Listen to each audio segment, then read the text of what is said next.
ए शाला गाली देता है। मच्छी भात खा के बंगाली कैसे कैसे लोग को जान दिया। साइंस का की, आर्ट्स का की, पीसी रे, जगदीश बसु, रविन्द्रनाथ, शरद चंद्र, बंकिम चंद्र, साला एक नाम लेने सकता है। ये देश, हमारा देश, आप जानते हैं कितनी भाषाएं बोली जाती हैं, कितनी बोलियां हैं, और उसकी वजह से कितने एक्सेंट्स, लहजे हैं, और उन एक्सेंट्स की वजह से कभी कभी तो बहुत मजे मजे की बातें होती। सो 72 में जब मैं FTI से मुंबई आया तो मैं एक फिल्म कर रहा था, स्वीकार। हेलो, क्या आप ही का नाम मिस्टर जगदीश है? अरे भाई, मैं डॉक्टर वर्मा का दोस्त शंकर नाथ हूं। वही डॉक्टर वर्मा जिसके बंगले में आप ठहरे। आज मैं भी वहीं ठहर रहा हूं। इस वक्त बजा क्या है? बजा क्या है?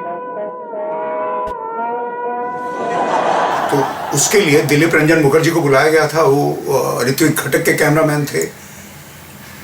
अब मैंने एक बड़ी कमाल की बात देखी, जो बंगाली जो टेक्नीशियंस हों, डायरेक्टर्स हों, एक्टर्स हों, वो हर चीज़ को बहुत अच्छी तरह समझना चाहते हैं।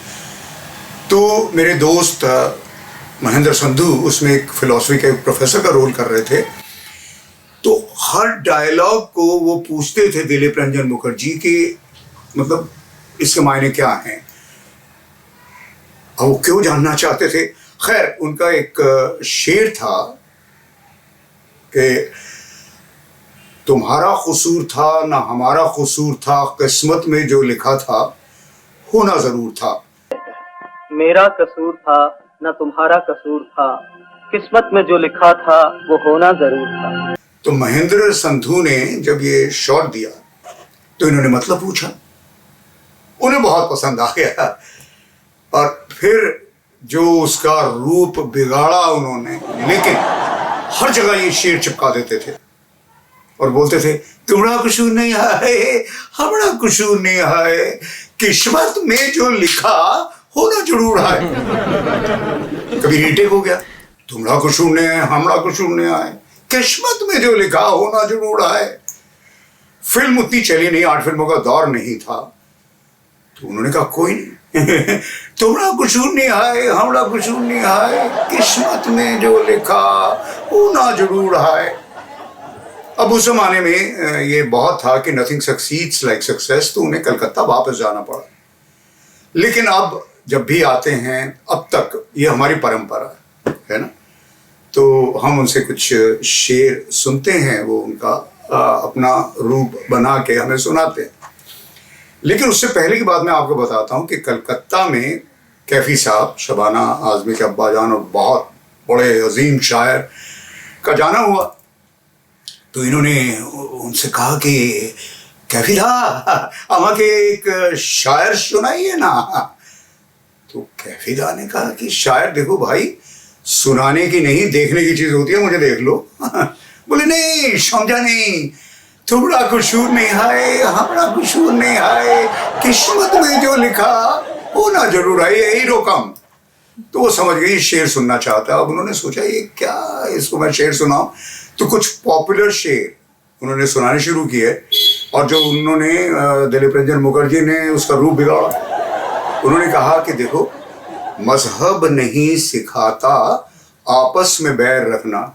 बोले बोलिए, मजहब नहीं सिखाता आपस में पैर रखना, इशा नहीं। फिर उन्होंने सोचा, उन्होंने कहा कि अच्छा, तुम्ही ने दर्द दिया है, तुम ही दबा देना। ए बोलिए, हम शाला दर्द देगा तो दबाएगा क्यों।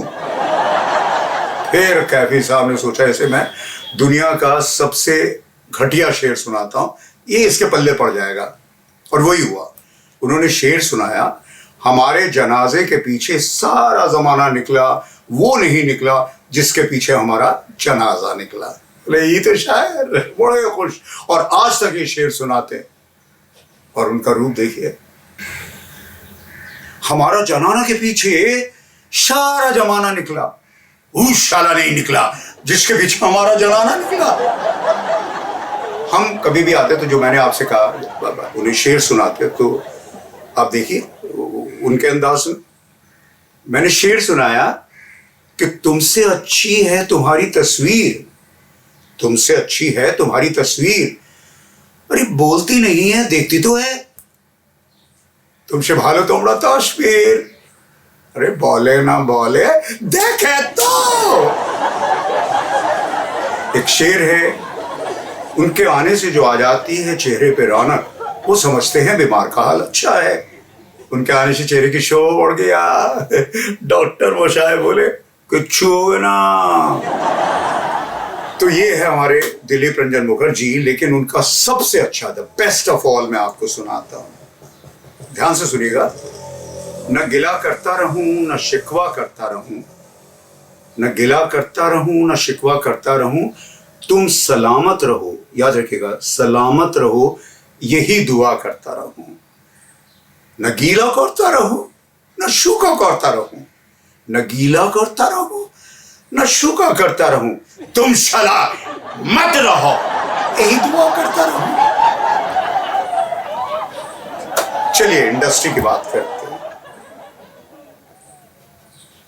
मेरे एक मित्र हैं प्रेम चोपड़ा। तो फिल्मों में विलन आते हैं पर जिंदगी में बहुत प्यारे इंसान हैं। वही नहीं, उनका पूरा परिवार, उनकी पत्नी, 3 बच्चियां। तो एक दिन कहने लगे, यार कल रात मेरी बीवी ने बोला कि देखो प्रेम, तुम जब भी फिल्मों में काम करते हो, रेप करते हो, तो एक ही बार रेप करते हो लड़का हो जाता है। यहाँ मेरी 3 बेटियां हैं प्रेम, मेरा रेप ही कर दो मैं यार। लालू प्रसाद यादव रेलवे मिनिस्टर थे, तो आप जानते हैं, तो बहुत दिमाग वाले इंसान।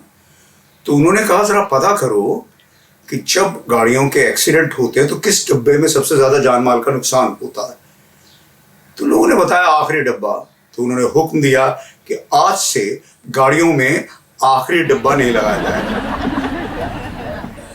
एक पॉजिटिव थिंकिंग, आजकल बहुत पॉजिटिव थिंकिंग की बात हो रही है। और जेन्युइनली जो सबसे बड़ा पॉजिटिव थिंकर है, वो थोड़ा सड़क पर जा रहा था,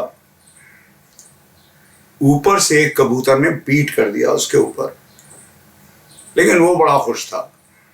उसने ऊपर देखा, उसने कहा थैंक गॉड हाथी उड़ते नहीं हैं।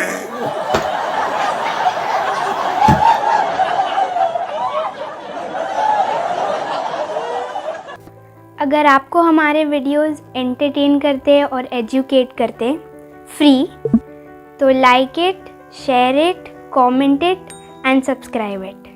Thank you.